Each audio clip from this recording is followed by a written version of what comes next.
Before I begin, I want you to join me in a quick exercise. I want you to inhale through your nose and exhale through your mouth. Now we're going to do this again, but this time I want you to bring your shoulders to your ears as you inhale, and as you exhale, I want you to roll them back as if you're trying to slot your shoulder blades behind your ribcage. Ready? So your shoulders should be back. Now we're going to elevate the spine. So imagine someone is put a string through the crown of your head and is pulling you up. Now lift your chin ever so slightly and engage your core. I'm going to take one more deep breath in and exhale. Welcome to my talk on yoga's mental effects of well-being. The word yoga comes from the Latin root yuge, which means to yoke, or in other words, to unite. And I want you to remember this later on. Part of this positive psychology springboard course is to pick a topic that we feel intrigued and engaged by. Yoga is a form of exercise, but is also a practice of mindfulness. And as an athlete and someone who really enjoys mindfulness practices, yoga is a really good way for me to meditate. At first, I wanted to focus on the physical and mental effects of yoga. However, I started writing my paper and I got 10 pages in and I realized I've just been talking about the mental effects. And so, considering this course is based on psychology and not physical well-being, I decided to scrap the whole last part of my paper based on the physical effects. So what are the benefits of yoga? There are multiple ways yoga can improve your quality of life, and the ones I'll focus on here are reducing stress and improving your concept of self. According to the World Health Organization, WHO, it is estimated that there are 350 million people worldwide who have some sort of depression. And as Martin Seligman, and I hope the father of positive psychology, and I hope many of you would agree, that number needs to decrease significantly.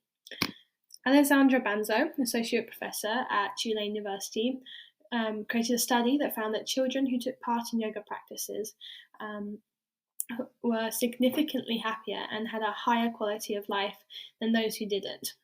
Through practicing yoga and concentrating the mind on being in the present, the body is able to decrease levels of anxiety that have built up.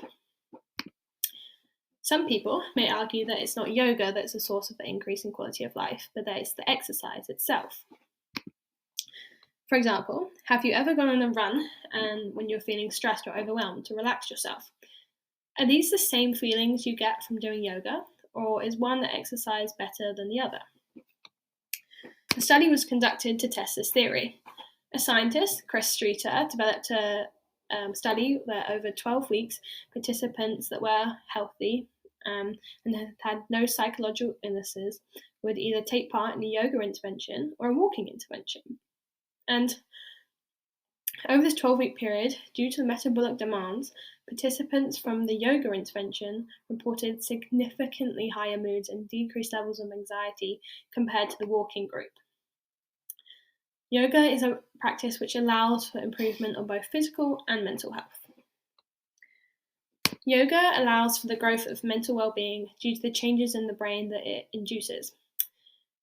Over time, as one repeatedly practices yoga, certain regions in the brain begin to enlarge. The hippocampus, which is critical for dampening stress, the somnosensory cortex, which holds the mental map of the body, and the precursorius posterior cingulate cortex, which navigates the concept of self, are all enlarged in the yogi's brain, which, compared to those who do not participate in yoga, is very small. Those who consistently practice yoga are less prone to having mental health issues, as they have a better understanding of the relationship between their body and mind and are significantly less stressed. The relaxed state that yogis live in is due to the shift between the sympathetic nervous system and the parasympathetic nervous system, which takes place during yoga. A general state that most people live in their day-to-day lives is rooted in fear and anger, even if it is dampened, and this is known as the fight or flight response. Humans are hardwired to live like this, as it was a necessity to survive when we had to protect ourselves from predators in the wild. This instinctual response is the outcome of the sympathetic nervous system, and After taking part in yoga, the mind switches to the parasympathetic system, which is the relaxation response. So the body's heart rate, blood pressure, and cortisol levels all lower, and it relaxes the body. This allows people to make less reactive and calmer decisions based on logic, not fear or anger. Although this might not help you in a life or death scenario with a wild animal, in the modern world where mental illness is more likely to kill you than a tiger, you are able to protect yourself by using the parasympathetic system you can get from doing yoga. Now, I ask you to remember what the word yoga means. To unite. My project started when my mum met a French lady at a party, and her name's Christinelle. And Christinelle happened to be a founder of the charity Alala, All for Love and Love for All. And the main goal of this charity is to feed starving children. After a few weeks of knowing this and knowing Christinelle, my mum was on a plane with her to Sierra Leone to feed some children. And this is where she was introduced to Elijah, also known as Yoga Man. Yoga Man lives in Bureau Beach in Sierra Leone, and he works as a masseuse, and he uses that money in his spare time to teach yoga to roughly 80 local children orphaned by the outbreak of Ebola in the recent years. However, he can't just teach them yoga, as many of them are too hungry or weak to participate. And so he uses his own limited money buying food and water for the children so they can have a meal before they practice. On January 3rd, I decided that my project would be to help Yoga Man. Straight away, before even talking to him, I started planning ways to raise money. My first fundraiser was selling Oreo balls at the entrepreneurship fair, and I made $80 that night. Then I set up a fundraiser at my last home basketball game where I made $58.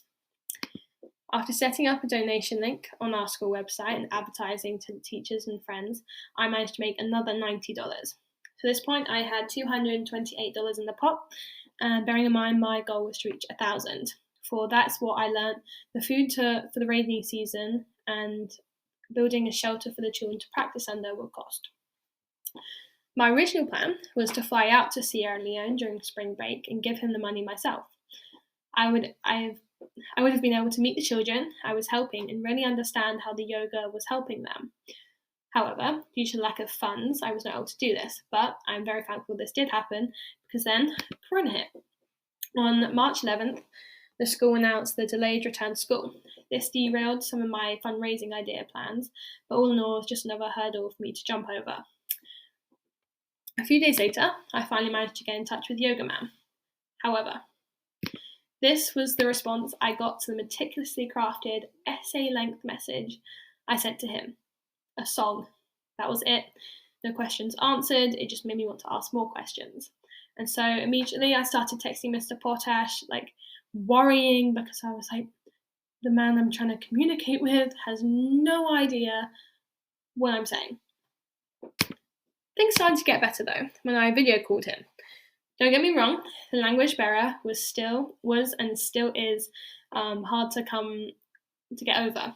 But through the videos and the few messages we can both understand, we managed to come together and both get our messages across. To get a feel for how the yoga was helping the children, I asked him to video them answering some questions I sent him. Now, the message got a bit twisted over the 4,000 miles between us because this is what he ended up sending me. How does yoga makes you feel?